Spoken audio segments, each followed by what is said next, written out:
What's up everyone, back for another beer review, and today I'll be reviewing a beer from the Magic Hat Brewing Company, and they are now headquartered in Rochester, New York, and this is their number 9. So they're calling this one a not quite pale ale, and on the side of the label it says pale ale with a natural flavors. It comes in at 5.1% alcohol by volume, 20 IBUs at the time of review, and this bottle is just over 3.5 months old. So if you've been drinking craft beer for, we'll say at least 8 years, 8 to 10 years, you probably have heard of this beer, or maybe you have had this beer. This was a very popular beer back in the early to mid 2010s. It's a beer, full disclosure, that I've had numerous times before, because when I would drink Magic Hat back then, I would buy variety packs, and this was typically in almost every variety pack they'd release. And I am not a huge fan of this beer. I would say, to me, I can tolerate it, it's fine, but I'm not a huge fruited, hop-forward beer fan. So whether it's a fruited pale ale or IPA or whatever, I'm not really into those. I say let the hop shine and produce that fruit character. However, a lot of people liked this one back then. Basically, the natural flavors are apricot, so this is like an apricot pale ale, and I knew a couple people that just absolutely adored this beer, but I haven't seen it in many years. In fact, I had no idea the brand was still in existence. And then I did a little bit of research when I picked this one up, like 30 seconds of research, and I found out that they're now owned by FIFCO, which is like the parent company of Genesee, the Genesee Brewing Company in Rochester, New York, and Labatt USA. And they also own the Magic Hat brand. As far as I could tell, this is the only beer that they still produce. Although, shortly after I picked this one up, Ethan, the beer manager over at Premier Gourmet, showed me a sour version of this, which was a collaboration between Magic Hat and Hermit Thrush. And I was like, I have no idea about a sour version of this, but maybe I'll try that at some point. But anyway, I've been waffling on too long.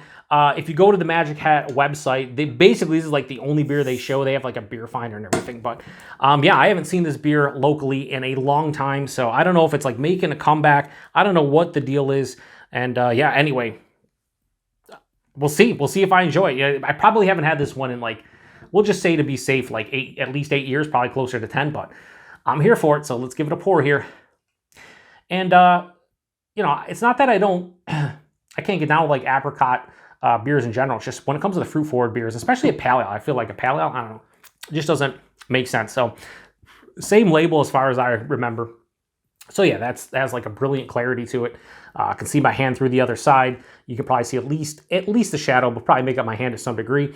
Yeah, it looks really nice. I should say brilliant clarity, because there is some fine particulates, but it has a nice clarity to it. It has like that honey orange color, a little bit of like a amber vibe. Has about a half finger of a, I'd say, white colored head, maybe slightly off white, but kind of looks like an old school pale ale. Yeah, it looks fine. There's absolutely nothing wrong with the appearance. Now, this isn't super fresh, just over 3.5 months old.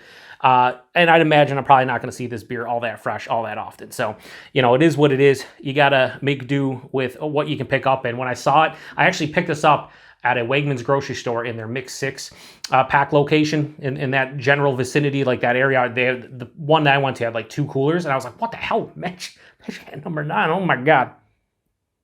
So yeah, I mean, it smells pretty good.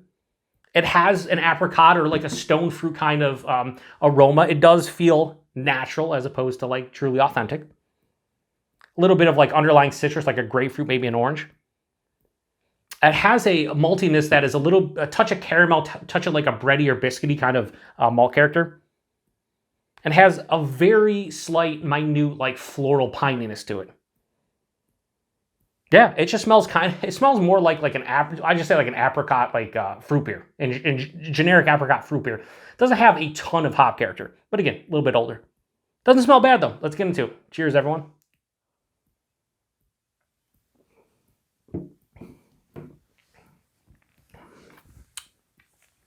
I will say this, despite me not ever really loving this beer, or even liking it, just kind of tolerating it, finding it to be okay. Is that a hair on there? How the fuck did that get on there? I think this is nice. I think I enjoy this one. And I would have no issues drinking this on like a warm day, but there isn't a whole lot to this beer. Body and mouthfeel. Body's nice, it's like medium body, 5.1%, pretty impressive. The mouthfeel, kind of what you expect, moderately carbonated, crisp, effervescent, smooth. The taste, there's a couple characteristics. Front to back, there's this natural flavor of apricot that kind of just dances across the palate. You can tell it's more of like that candied synthetic apricot as opposed to like actually eating an apricot. There's underlying right at the forefront, biscuity, grainy, slightly bready and caramel malt character. And then about halfway through the palate, I get a little bit of citrus. I'd say like a grapefruit pith, an orange pith. And then it finishes with this floral, slightly resinous pine quality. I will give this one credit. There is a huge dryness on this one. This is full on dry with a mild to moderate bitterness. There's a little bit of a lingering like hot bitterness, which is nice. I'll give it credit for what it is. Trying to put myself back into the early to mid 2010s as far as beer goes. If I had something like this, I think I'd be happy with it. Now, my palate was in a completely different place back then. I didn't like hop forward beers as much as I do now. And I like to keep the fruit beers and the hop forward beers kind of separate. But this isn't bad. This is not bad. I could see, drinking this one now, sitting down, breaking it down, I can see why people do enjoy this one. It's still not a beer that I would clamor for or run out and grab if I saw it available. But I think it's solid for what it is. 5.1%, you really can't tell.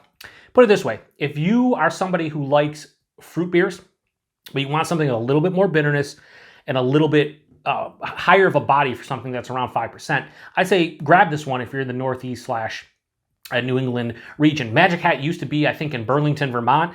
Their old facility, I want to say, and somebody correct me if I'm wrong, but I want to say like Zero Gravity took it over, or another brewery similar to them kind of took over their brewery once they went belly up.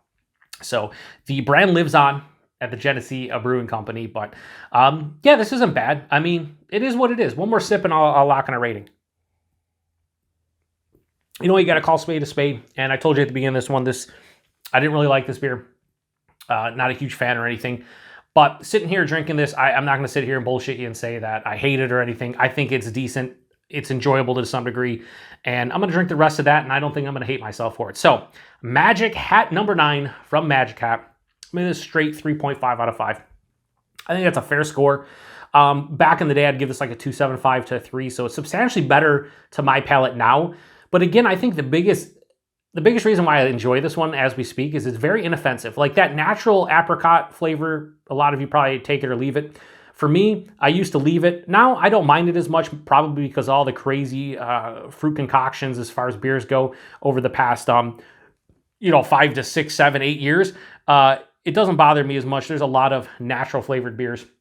But this way, though, if you don't like apricot or the natural flavors or fruited beers in general, stay away from this one. Although I don't know how easy this one is to find, which brings me to the price and availability. I got it in the mixed six section. I think it's $12.99 now for a mixed sixer from Wegmans. But I would say these are probably in like the $10 to $11 realm for a 6-pack at this point. You might be able to find a little cheaper, maybe a little bit more expensive. And then availability, they do have a beer finder on Magic Hat. And the reason why I say I don't think there's many other beers that they're producing outside of that sour number 9 that I talked about is if you go to the beer finder and you try to select another beer, there is no beers to select other than Magic Hat number 9. So yeah, it is what it is. This is one of those classic beers. This is a classic, again, Northeast / New England area beer that a lot of beer fans back, 10, 12, 15 years ago really drank, really enjoyed. I know here it moved extremely well. We see a lot of different variety packs and whatnot, but now it's just the brand name owned by Genesee's parent company. But I don't think they've done this beer a disservice. Now, I can't speak to that as somebody who has only had this beer a handful of times. I'm sure somebody who used to drink the crap out of this when you come back to it, there's probably differences now that it's brewed in Rochester, New York. Sure, I'd imagine there is. But for me, I really can't tell. And I think this one's brewed in Rochester. Let me just double check that. Yeah, Rochester, because again, they're owned by FIFCO. I was just pretty sure they're in Rochester. So if you've had this beer before, post in the comment section. Let me know what you think about this one. I also want to say that this is not overly sweet for a fruit beer of any kind, which is nice, where I think maybe that pale ale base is kind of helping it out. So I think 3.5 is a fair score for somebody who used to rate this substantially lower. But I could see this one growing on me if I were to drink more bottles of it. So, whatever. Ratings really don't matter. I'm going to shut this one down. I reviewed this as a shelfie beer for the month of June 2024, and I'm glad I finally picked this one up. You know, because I've been looking for it for all of 0 days. I don't know why I said finally pick this one. I'm glad I finally reviewed this one. When I picked it up, I was excited. I was like, can't wait to review it, can't wait to get into it. Finally did. Anyway, appreciate it. To the next one. Cheers.